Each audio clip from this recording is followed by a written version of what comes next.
गढ़ी गढ़ी लिखे अपन पेदावा पुराना, गढ़ी गढ़ी लिखे अपन पेदावा पुराना, भारत के पावनया गानवा।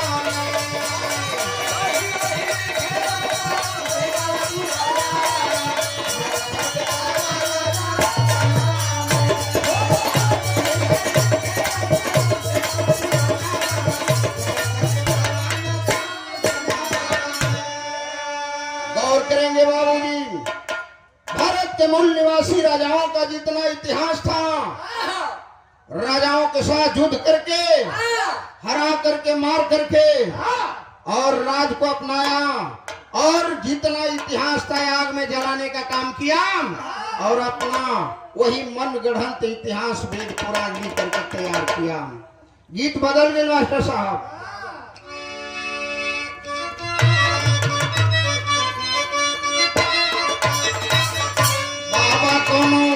पढ़ल लिखल दुल्हन बिया, दुल्हा से कहतिया काम, अरे हमके हमके हमके राजा ना कहो डाली पिया कहो,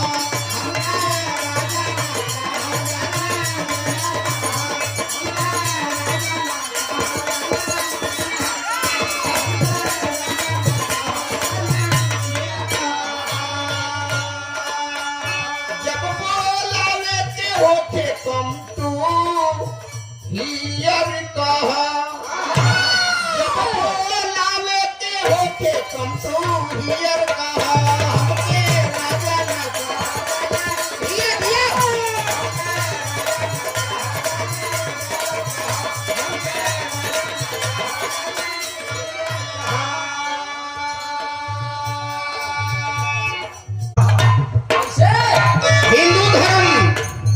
हिंदू कोई धर्म नहीं है बाबूजी, आप पढ़िए तो पता चलेगा।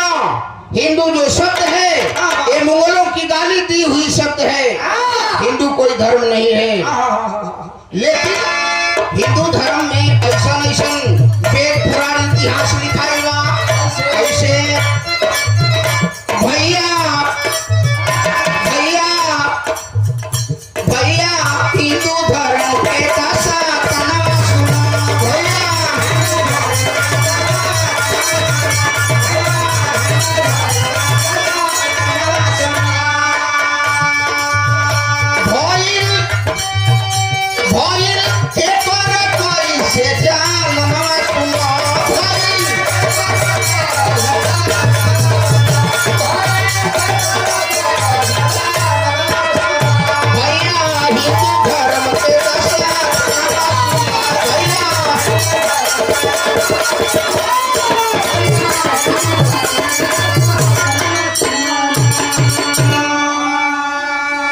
हिंदू धर्म में इस देखा ऐसा ऐसा जन्म बतावल बा कि केहू के नाक से पैदा भइल, केहू कीचड़ से पैदा भइल, केहू मछली से भइल, केहू बानर से भइल, केहू गाय के पेट से भइल, ऐसा ऐसा बतावल बा। ई हिंदू धर्म को हम ना बतावत हई, हिंदू धर्म को वेद पुराण ही बतावत बा।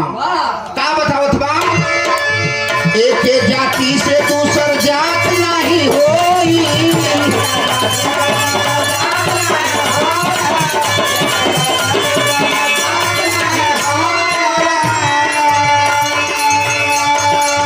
मिले आम के बबूर भरिया कोई,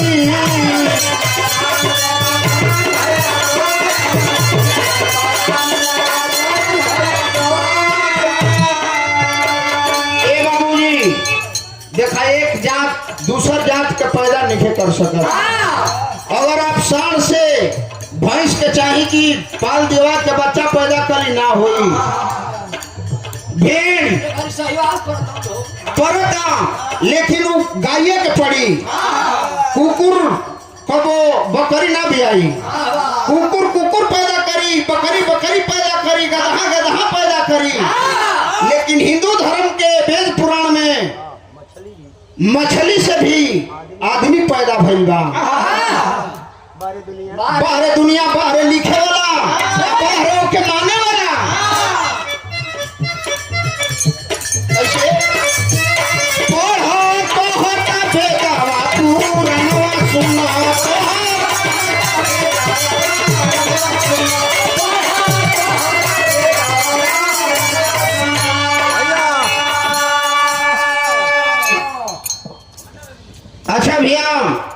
इन नवनगर के धरती से शशिराज बिरहा गायक लोकगीत गायक शशि राज जी की ओर से ये 50 रुपया का सम्मान आशीर्वाद का कामना रही बाबू।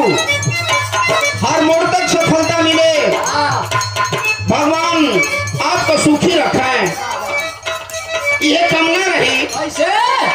लेकिन तेरी में भाव हो मास्टर साहब।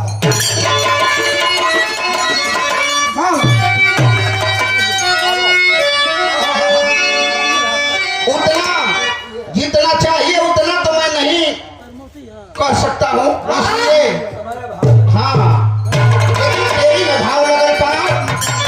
अरे मानव की क्या परिभाषा रह गई, मानव की क्या परिभाषा रह गई, विषमता लोकतंत्र में दफन गई।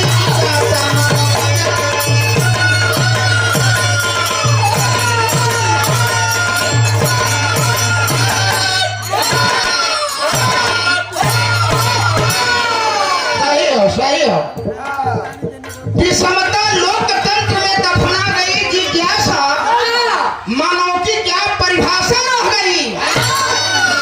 सबके माई पैदा कैली हौसला से कि हम बेटवा पैदा करते हैं, सबके माई पढ़ा लिखा के डॉक्टर इंजीनियर बनावेला हो बाबू। लेकिन कुछ लोग ऐसा बन कि सब लोग उनके प्रणाम करी, बाकी के होके प्रणाम। कैसन मानवता, कैसन मानवता। भाव लगल विरहा में अल्लाह के।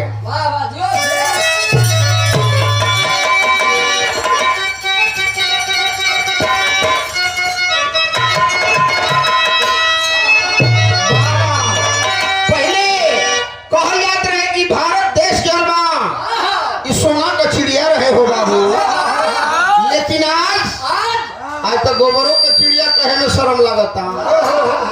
इतना ऊंच नीच, इतना भेदभाव, इतना छुआछूत हो गई बा कि सोना का चिड़िया कहाँ चल गई हो बाबू। लेकिन भारत एक दिन सोना का चिड़िया रहे, कहिया रहे।